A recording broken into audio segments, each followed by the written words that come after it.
నేను ఎస్సీ హాస్టల్లో శంషాబాద్లో చేస్తా. మార్చి ఇప్పుడు మార్చి అయిపోయి కూడా పోయిన మార్చిలో తంది ఈ మార్చి జీతాలు 16 నెలలే ₹1 జీతం లేదు. ఆయన డిప్యూటీ సీఎం సంతకం కావాలి, సీఎం సంతకం కావాలి. డైలీ చేసే వాళ్ళకి కూడా డిప్యూటీ సంతకం. ఎస్సీ హాస్టల్లో మేము వెనక 35 ఏళ్ళ సంది చేస్తున్నాము. 16 ఏళ్ళ సంది జీతాలు లేవా? ఏం దీని కూడా ఎస్సీ పిల్లలకి 16 నెలలు లేదు. ఇంకా కేసీఆర్ 3 నెలల కన్నా ఒకసారి పడ్డాయి కానీ 3 నెలలు లేవు. ఇప్పుడు ఏడాది అర్థం జీతమే లేదు. ఆడితే వస్తాయి. ఏం చేయాలి? గట్లా అప్పు చేసుకోవాలి, తినాలి. వాని దొంగ మాటలు అన్ని చెప్పేది 1వ తారీఖు కాదు, 2 నెలలకు లేవంటే 1వ తారీఖు ఇస్తాడట జీతం. ఏడిస్తాడు, రోజు చెప్తాడు. ఆయన చెప్పేది ఇదొక ఎట్టం అదొక ఎట్టం అని చెప్పుడే కానీ పని లేదు. ఒక బస్సు తప్ప ఆయన చేసింది ఏం లేదు.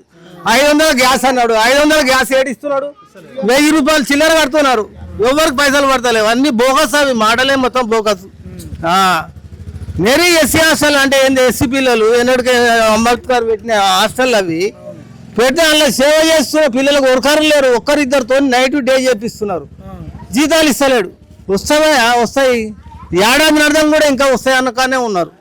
ఏమన్నా అంటే సీఎం దగ్గర ఉంది ఫైల్. చచ్చిపోయారు 180 మందికి. ఇప్పుడు చిక్కిన వాళ్ళు 30 మంది ఉన్నాం. ఆ 30 మంది కూడా ఇదే పరిస్థితి. ఉన్న పోస్టులు ఖాళీ భర్తీ చేయడు.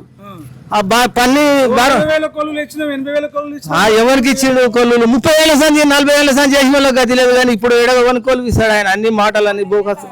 35 ఏళ్ళు ఆయన చేయబట్టి చేస్తే ఇదివరకు జీతం లేదు. నెలకు 3000 బస్ పాస్ కావాలి, పోయి చేయాలి. పిల్లలకు ఉపాధి మండి పెడతారా అంటారు. పిల్లలకు వండి పెడితేనేమో జీతం గతి లేదు. వస్తాయి ఎక్కడో గవర్నమెంట్ అంటే ఏడాది నాటం సంది కూడా జీతాలు లేకపోతే